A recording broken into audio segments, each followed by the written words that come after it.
Oke, kali ini kita akan bedah satu perusahaan yang lagi berada di persimpangan jalan, benar-benar kritis.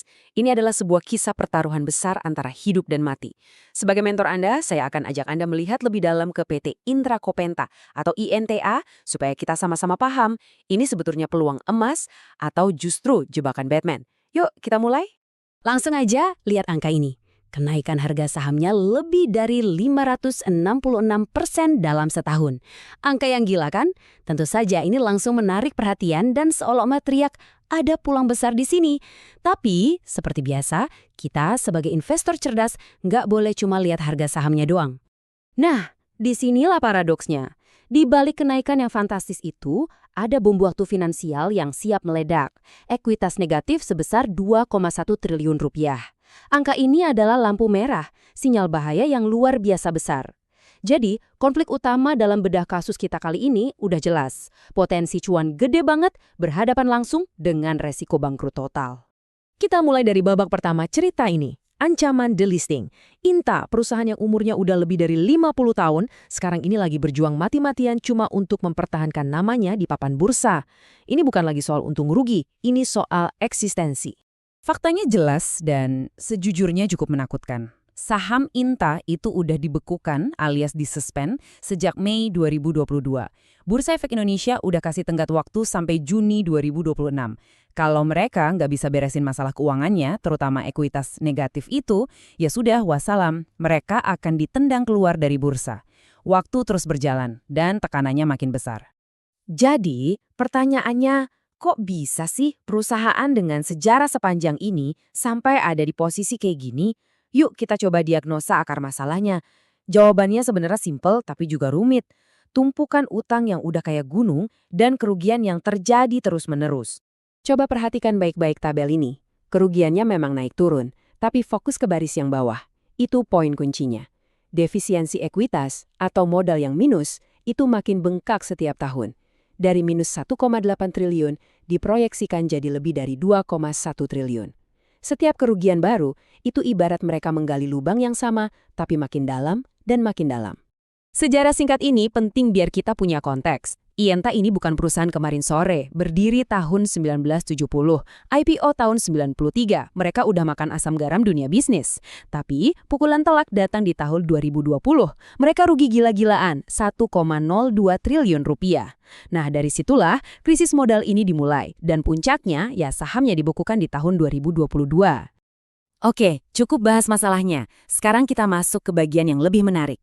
Gimana cara manajemen mau keluar dari situasi pelik ini?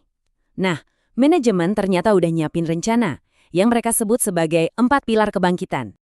Jadi, ini dia peta jalan mereka buat bertahan hidup. Pertama, dari sisi keuangan, mereka mau ngebut bayar utang. Kedua, penjualan, mereka akan fokus ke pelanggan-pelanggan utama dan proyek besar. Ketiga, rental, mereka mau naikin pendapatan rutin dari penyewaan alat berat.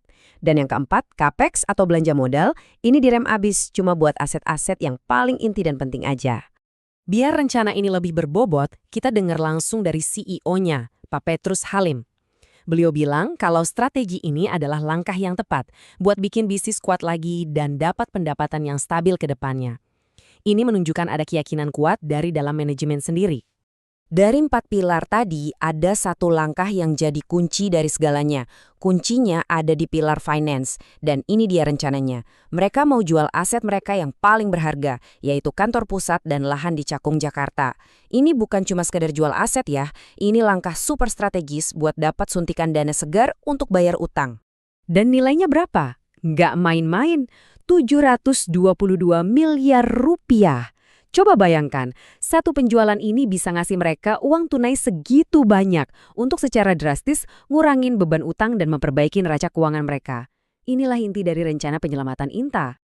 Oke, dengan rencana itu di tangan, ayo kita coba susun skenario optimisnya, atau biasa kita sebut bull case. Apa aja sih faktor-faktor yang bisa mendorong Inta EB bukan cuma bertahan, tapi juga balik lagi jadi untung? Ada beberapa angin segar di sini. Pertama, mereka punya kerjasama yang kuat sama pabrikan alat berat Cina kayak Liu Gong dan Sinotruk, jadi produk mereka kompetitif. Lalu, ada peluang dari proyek-proyek infrastruktur pemerintah. Sektor tambang dan sawit juga lagi mulai pulih. Dan yang nggak kalah penting, mereka udah berhasil restrukturisasi utang sama Bank Mandiri, jadi arus kas mereka sedikit lebih lega. Grafik ini nunjukin dari mana dapurnya Inta ngebul. Sebagian besar, hampir 65%, itu datang dari jualan unit alat berat. Makanya, pemulihan di sektor tambang dan konstruksi itu penting banget buat mereka. Tapi perhatikan juga segmen suku cadang dan servis perbaikan. Totalnya hampir 25%. Nah, ini sumber pendapatan yang lebih stabil dan krusial buat jadi bantalan perusahaan.